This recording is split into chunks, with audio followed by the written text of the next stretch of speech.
name is Ash, and so we're here again today to talk about how we get the winning CV and how we can get those job opportunities that we're looking for.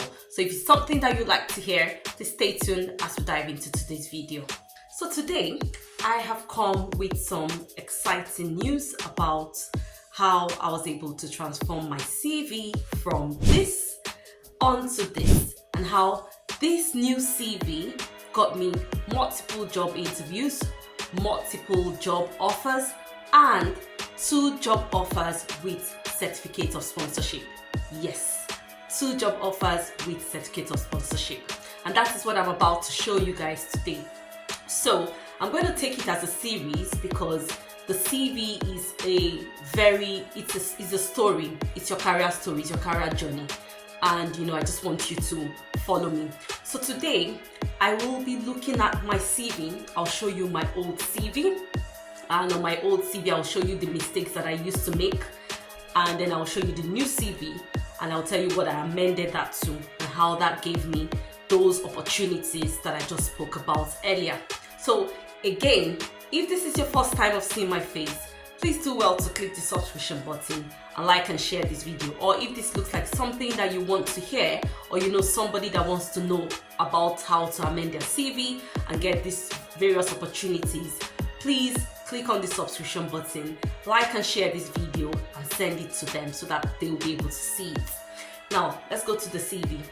So this is my old CV, as you can see over here.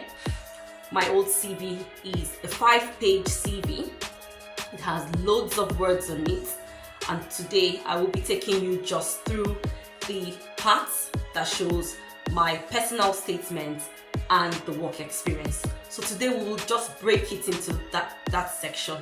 So I'll break it into 3 sections for this whole series. I'll try to break it into that session. So I'll talk about the personal statement, I'll talk about my work experience and how I was able to amend my work experience, and then lastly I'll talk about the key skills. I might not cover everything in this video, but I would share it with you and I'll make sure that you get all of the videos. So drop in the comment section if you've had a CV like mine, that looks like mine, with all of the words, all of your experience and how you did it, and how you were able to transform your CV to something better if you got the opportunity. Or if you have not even amended your CV and you're still in this journey, don't be bothered about it. That's why this tutorial, or that's why I'm having these videos, so that we can all share together and we can all learn from each other. So without any delays, let's get into it. Now, if you can look at my personal statement over here, you would see that it's not speaking to any particular role. It has words that are, very popular words, but it's not speaking to anything that I can do. So let's talk about a personal statement. Your personal statement or your personal profile is supposed to tell the recruiter a summary about your career, about the journey. So things like how many years of experience do you have, things like, the skills that you can bring to the table, what you can offer to the organization, and lastly, the most important of them all is the role that you're applying for. Because when that role is stated there, and if you see the new CV over here, you see how I was able to transform this personal statement into this. So you can see what I've written. I'm an HR professional. I have 12 years experience. I have 2 years experience, or almost 2 years experience in the UK, as at the time I was using the CV, and all of that was stated in there. So yes, it's very important that we break it that way. So if somebody looks at this profile statement or this summary, they can just say, this is this person, this is what we're looking for. From there, they can say, okay, she's got more than 5 years experience, or she's got 2 years experience, and she's got all of these skills, and this is what she's looking for. Because sometimes that's what causes the confusion.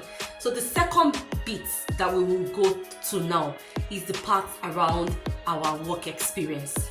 Now, if you are like me, that have different work experience, because you've worked in different sectors, you've done different things, you have lots of years of experience, maybe over a decade like I do. I'm sure there are people that have over 20 years experience, but I'm just speaking of myself.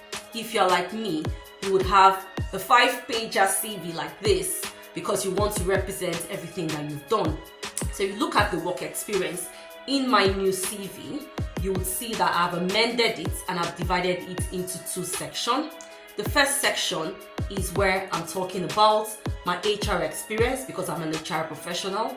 I have about 10 or 12 years experience as an HR person, and I've put that there.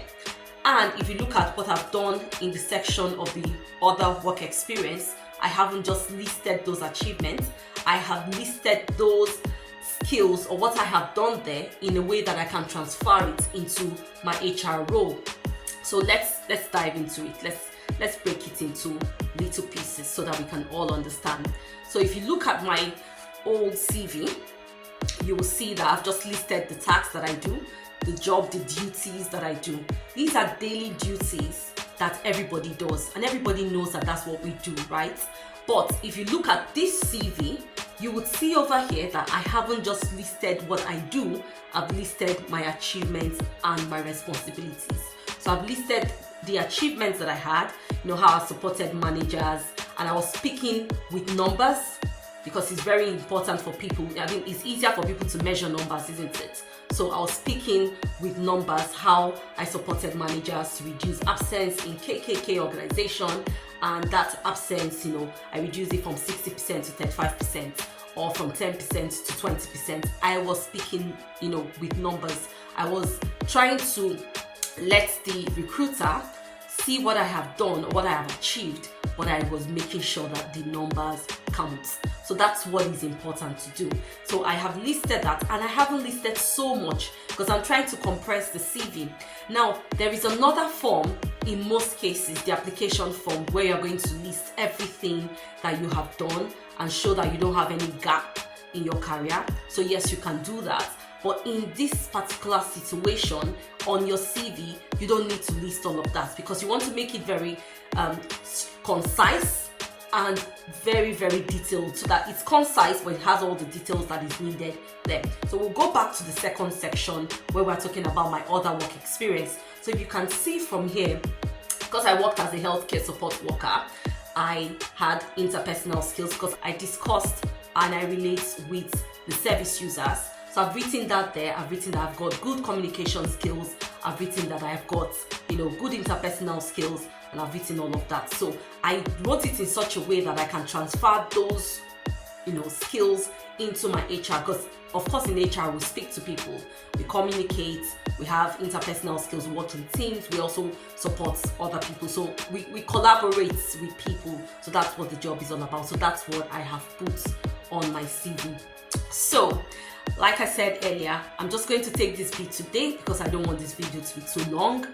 But if you can relate with what my CV used to be, or you're on that journey where your CV is still like that, but you want to transform it to this, make sure you watch this video, make sure you like this video, and make sure you drop on the comment section saying, I relate to this, Ash. So I can pick up your comments. If you want to reach out to me and you want us to work together, I'm more than happy and open to discuss with you and see what we can do to make your CV or transform your CV to that winning CV that will give you the multiple opportunities that you are looking for. So until we meet again next time, in my next video, I will be showing the skills. I'll be talking about how I was able to transform the skills. I'll talk about a practical example and we'll work on it together as a family. So until we meet again, don't forget to subscribe, don't forget to like, and don't forget to share. If you've watched this video to this point, it means that it's interesting and that you liked, it's something you can relate with. So please don't forget to share this with other people so that YouTube algorithm is going to pick this and we're going to help as much or as many people as possible. So till we meet again, bye.